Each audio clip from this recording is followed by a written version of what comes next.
Hey tout le monde, j'espère que vous allez bien. Donc dans cette nouvelle vidéo, je vous retrouve pour faire une vidéo sur le sujet de la classe de première. Chaque année, je fais une vidéo comme ça. L'année dernière, c'était la seconde. L'année d'avant, c'était le brevet, donc la classe de troisième. Et du coup, cette année, on va parler de la première. Je suis en première cette année. Du coup, on va aussi prendre un peu mon exemple pour illustrer certains propos que je vais dire tout simplement. Donc, pour commencer, la première c'est une classe où tu commences à avoir quelques enjeux comme le début du bac tout simplement parce que tu vas commencer à passer quelques épreuves pour avoir des points pour obtenir ton bac. Ensuite on va parler aussi de la réforme et du passage de la première vers la terminale avec cette réforme et des nouveautés et ainsi que des choses qui restent malgré la réforme. Donc la réforme, qu'est-ce qu'elle nous met en place? Elle nous met en place l'absence des filières S, ES, L. Et la nouveauté, c'est que à la place, tu dois choisir des spécialités. Tu dois en choisir 3 au maximum pendant ton année de première, en abandonner une et en terminer avec que 2 en terminale. Du coup, moi personnellement j'ai pris maths, physique, SVT pour m'orienter vers quelque chose de scientifique. Maintenant si t'es quelqu'un de littéraire ou orienté plus vers l'économie, tu peux prendre, je sais pas moi, philo, littérature anglaise, SES, histoire machin géopolitique. Tu prends en fonction de le futur métier ou la future grande catégorie de métiers que tu aimerais faire plus tard. Personnellement, je ne sais pas ce que je veux faire, hein, mais j'ai pris quelque chose de scientifique parce qu'à ce qui paraît, c'est quelque chose qui ouvre le plus de portes. Donc, bon. Ensuite, donc du coup, pour passer en terminale, tu dois abandonner une spécialité. Moi, personnellement, j'ai abandonné les maths. Si je veux quand même garder des maths en abandonnant cette spécialité, je peux prendre maths complémentaires. Maintenant, tu gardes les maths, tu as envie de faire plus quelque chose de maths vraiment plus, tu peux prendre ce qu'on appelle maths expert et te retrouver je crois avec 8-9 heures de maths par semaine à peu près. Vu qu'on enlève du tronc commun les maths, la physique chimie et la SVT, on te laisse de l'enseignement scientifique. C'est des profs de SVT, en tout cas pour ma part j'ai un prof de SVT et un prof de physique chimie qui nous font cet enseignement scientifique. Ce sont 2 heures distinctes avec les 2 profs séparément, mais voilà. Et après ça dépend de votre lycée, de comment ça fonctionne. Et personnellement l'enseignement scientifique, j'arrive pas à l'apprendre au sérieux comme matière parce que c'est quelque chose de nouveau tout simplement. Et je le vois comme, vous savez au collège quand on dit t'as musique, t'as art plastique ou t'as techno, technologie, c'est des matières tu vois que tu prends pas du tout au sérieux, clairement. Et moi je la vois un peu comme ça l'enseignement scientifique. C'est pas bien du tout hein, de prendre cette matière à la légère parce qu'en soi elle va compter dans le bac. Ensuite, qu'est-ce qu'on a de nouveau? On a les E3C, ce sont des épreuves qu'on passe à peu près au milieu de l'année et pas comme les épreuves de bac qu'on passe vraiment à la fin de l'année. Par exemple, là, les E3C1, je crois que je les ai passés en janvier-février à peu près. Si mes souvenirs sont bons. Enfin, on les passe vers le début, enfin en première début et fin milieu d'année et en terminale tu le passes un peu au milieu de l'année. Et donc on a 3 épreuves de 3C.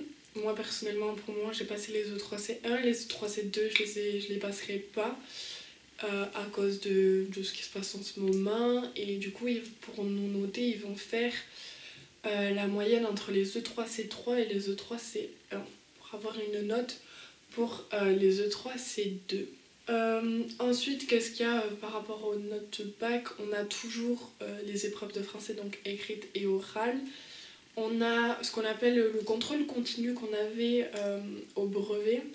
Donc le contrôle continu, c'est-à-dire que à partir du 1er septembre, enfin de ta rentrée en septembre, de première jusqu'au 4 juillet, non je rigole pas au 4 juillet en terminale, mais enfin, jusqu'au dernier jour où tu as une note en terminale, tu es en contrôle continu. Donc pendant 2 ans entiers, tu dois avoir des notes irréprochables, tu vois. Bon, c'est quasi impossible.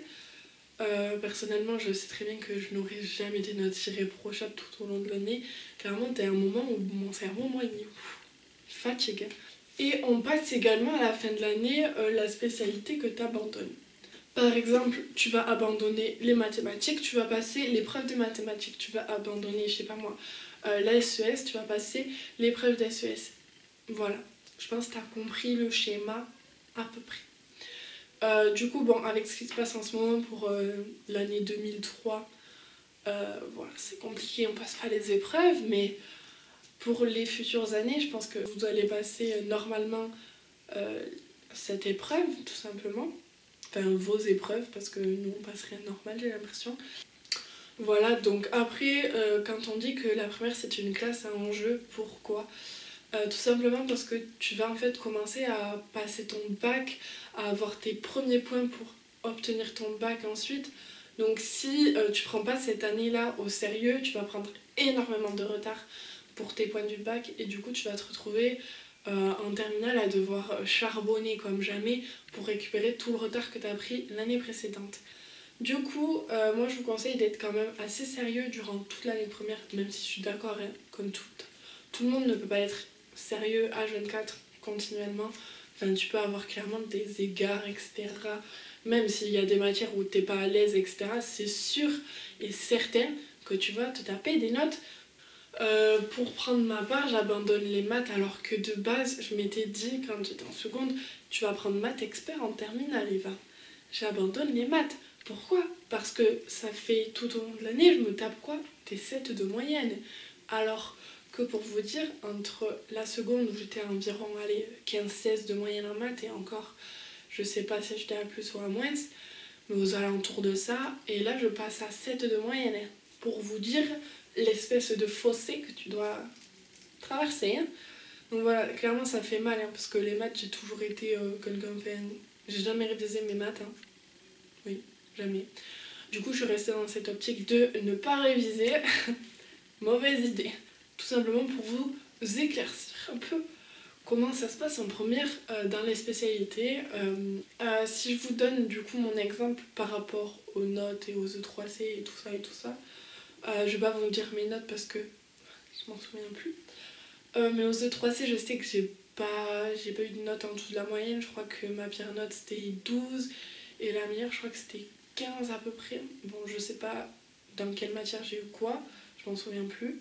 Après, on a passé un oral blanc de français, je crois que j'ai eu aux alentours de 15, donc je pense que ça peut passer, je peux me débrouiller durant le vrai oral. Donc là, pareil, je prendrai pas trop de points de retard.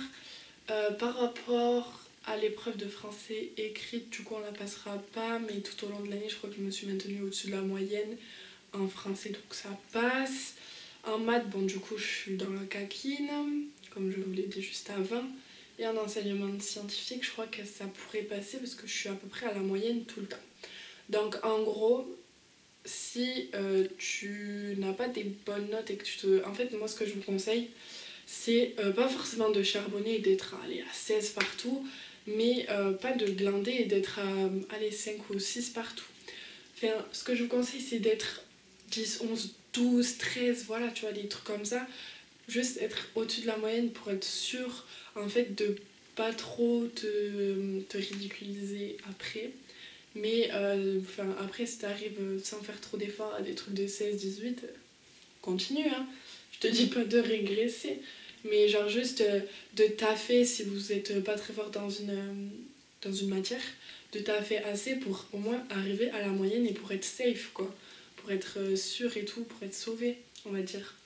Donc pour résumer un peu cette vidéo, parce que je pense qu'elle est assez longue, pour résumer, pendant cette année de première, tu peux t'égarer un petit peu, mais pas comme en seconde, tu commandes vraiment rien. Et tranquille, tu vois.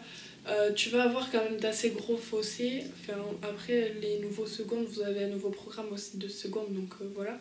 Ça devrait normalement un peu mieux passer, mais faut être quand même assez attentif en cours. Après, je suis d'accord que personne n'est parfait et personne ne peut être à 200% tout au long de l'année. Moi, la première.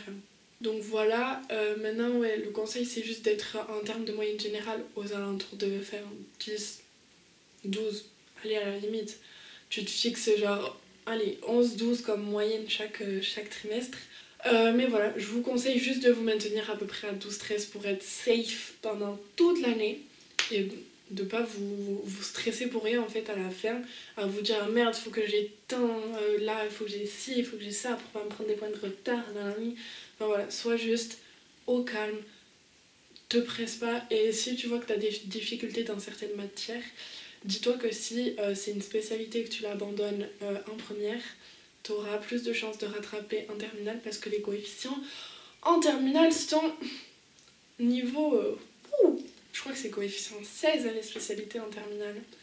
Donc si tu chies en terminale ta spécialité, t'es dans la mouise pour rattraper tout ça après.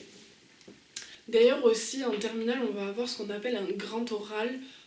Perso je sais pas encore vraiment ce que c'est ce grand oral, mais ça va concerner en gros tes deux spécialités que tu vas garder.